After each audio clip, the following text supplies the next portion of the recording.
चलिए चौथी खबर को रुख करते हैं, जहां छत्तीसगढ़ में 2000 करोड़ रुपए के कथित शराब घोटाले के बाद अब कांग्रेस ने पूर्ववर्ती भाजपा सरकार पर 4400 करोड़ रुपए के शराब घोटाले का आरोप लगाया है।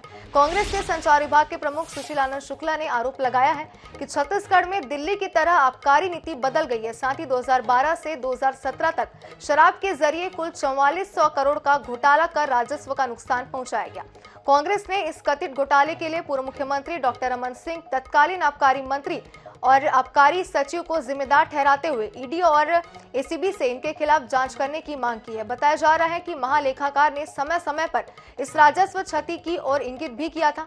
शुक्ला ने कहा कि छत्तीसगढ़ में कांग्रेस की सरकार ने विद्यमान नीति का कड़ाई से पालन कराया, जिसके बाद फलस्वरूप छत्तीसगढ़ में 6000 करोड़ रुपए का राजस्व प्राप्त हो रहा है। कांग्रेस के संचार प्रमुख शुक्ला ने कहा कि इस मामले में ईडी और एसीबी से शिकायत भी की जाएगी।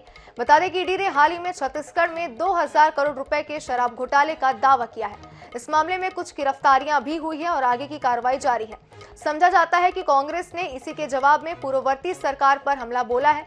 यह देखने की बात होगी कि ऐसी स्थिति में ईडी कांग्रेस की शिकायत पर क्या कार्रवाई करती है। साथ ही अब नजर राज्य सरकार के नियंत्रण में काम करने वाले एंटी करप्शन ब्यूरो पर भी होगी।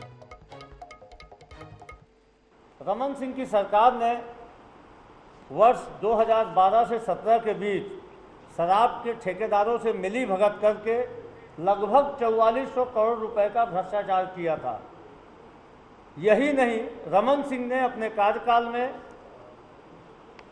तत्कालीन सरकार के समय छत्तीसगढ़ की शराब नीति, आबकारी नीति को ठीक वैसे ही बदली कर दिया जैसे कि आम आदमी पार्टी की सरकार ने दिल्ली में आबकारी नीति को बदली किया था और आम आदमी पार्टी के उप मुख्यमंत्री को सीबीआई ने हिरासत में लेके जेल में भेजा है। ठीक वैसा ही केस, वैसा ही घोटाला डॉक्टर रमन सिंह की सरकार के समय छत्तीसगढ़ में भी हुआ था।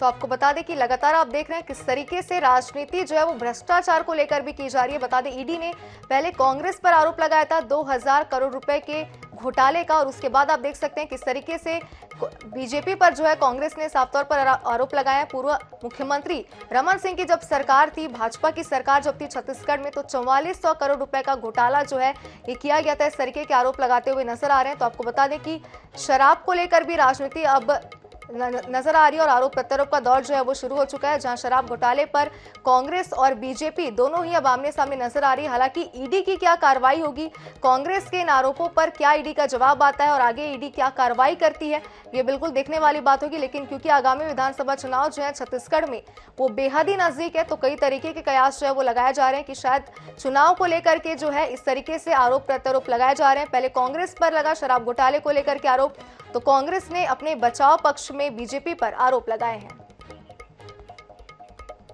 तो इसी खबर पर चर्चा करने के लिए बीजेपी प्रवक्ता अनुराग सिंहदेव हमारे साथ जुड़ गए। अनुराग जी, बहुत स्वागत है आपका NS24/7 में। धन्यवाद। बिल्कुल, आगामी विधानसभा चुनाव जो है वो बेहद ही नजदीक है और बीजेपी पर इतने गंभीर आरोप जो है वो कांग्रेस ने लगाए हैं। क्या आप इसे ऐसे देख सकते हैं कि क्योंकि चुनावी साल है और कांग्रेस पर एक बड़े घोटाले का आरोप लगा था, तो आपको क्या लगता है कि अपने घोटालों को छुपाने के लिए, अपने भ्रष्टाचार को छुपाने के लिए इस तरीके के आरोप लगाए जा रहे हैं? देखिए, भाजपा ने कोई आरोप नहीं लगाए हैं। जो भी कार्रवाई हुई है इनके ऊपर वो तो ईडी ने किया है और ईडी ने पाया है कि इन्होंने शराब में 2000 करोड़ रुपए का घोटाला किया है, छत्तीसगढ़ के खजाने के ऊपर डाका डाला है। अब रही बात सुशील आनंद शुक्ला जी ने जो कांग्रेस की तरफ से आरोप लगाया है भाजपा सरकार की, पूर्व में भाजपा सरकार के ऊपर, मुझे लगता है कि इससे पहले अनेकों आरोप इन्होंने मढ़े थे। आज तक इनकी सरकार ने 5 वर्ष में, इनकी सरकार रहते हुए, इनकी पुलिस, इनकी जांच एजेंसियां, तो ये एक भी इश्यूज पर इन्होंने कोई कार्रवाई आज तक नहीं की। अब चुनाव के समय पर आ गया है, सिर पे आ गया चुनाव, तो फिर अब नया शगुफा छोड़ने की कोशिश कर रहे हैं। पब्लिक जान चुकी है, जनता जान चुकी है कि ये ध्यान भटकाने के लिए, और स्वयं जब चोर सिद्ध हो गए हैं तो दूसरे को चोर कहने से ये बात समाप्त नहीं होगी। अब तो ईडी कार्रवाई कर रही है इनके खिलाफ और कोर्ट ने भी उस पर संज्ञान लिया है। तो मुझे लगता है कि इस प्रकार के बेबुनियाद आरोपों का मुझे लगता है कि कोई आशय नहीं है। ये आरोप मनगढ़ंत है और पूरी तरीके से अतार्किक है। जी बिल्कुल, इसी के साथ ही हमारे साथ कांग्रेस प्रवक्ता अजय गंगवानी जी भी हमारे साथ जुड़ गए। अजय जी, बहुत स्वागत है आपका NS24/7 में।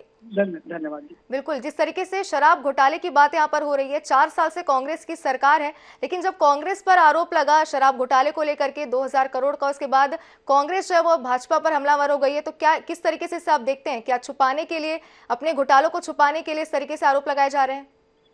देखिए, सबसे महत्वपूर्ण यह है कि अगर कोई आरोप लग रहा है तो उसके पीछे की सच्चाई क्या है। हमने जो आरोप दिए हैं, देखिए स्पष्ट है कि 2012 से 2017 के बीच शराब ठेकेदारों को सीधा सीधा फायदा पहुंचाने के लिए 4400 करोड़ रुपए का घोटाला किया गया।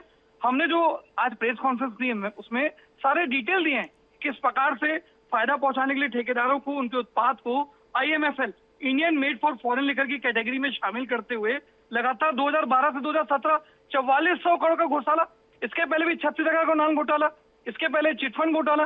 अगर मैं घोटालों की बात करूंगा तो पूरी बात उसमें समाप्त हो पाएगी, लेकिन देखिए महत्वपूर्ण ये है, आज ईडी ने 2000 घोटाले की बात की, लेकिन हमने स्पष्ट 3 प्रश्न पूछे थे कि आप कितनी शराब दुकानों में छापा लगाया गया, कितनी शराब की बोतलें आपने दर्ज की और कितने नकली होलोग्राम किए। आज जो आरोप इनके द्वारा लगाया गया उसको साबित करने में पूरी तरह विपक्ष है, और हम जो आरोप लगा रहे हैं उसके पीछे के तथ्य, आंकड़े सब कुछ दे रहे हैं। ये मूलभूत अंतर है कि हमारे आंकड़ों के पीछे, हमारे आरोप के पीछे सच्चाई और तथ्य है, और इनके जो आरोप थे वो पूरी तरह निराधार थे। आज ईडी का प्रयोग जो एलिमिनेटिंग डेमोक्रेसी के रूप में किया जा रहा है, 6 महीने चुनाव में बचे हैं, इस प्रकार की राजनीति करने का प्रयास कर रहे हैं। देखिए, सबसे महत्वपूर्ण था आज किसने 137 साल पुरानी शराब की आबकारी नीति में परिवर्तन किया, किसको फायदा पहुंचाने के लिए आज ये छत्तीसगढ़ की जनता के सामने है। आज ये 400 करोड़ का जो राजस्व था उसको इन्होंने 3900 करोड़ तक पहुंचाया। जी अजय जी, अनुराग जी, समय की थोड़ी कमी है इसलिए आपको रोकना चाहते हैं, लेकिन आगे इस मामले पर राजनीति देखने वाली बात होगी। क्या कुछ कार्रवाई दोनों ही पार्टियों के घोटाले पर की जाती है, देखने वाली बात होगी। बहुत बहुत शुक्रिया हमारे साथ जुड़ने के लिए।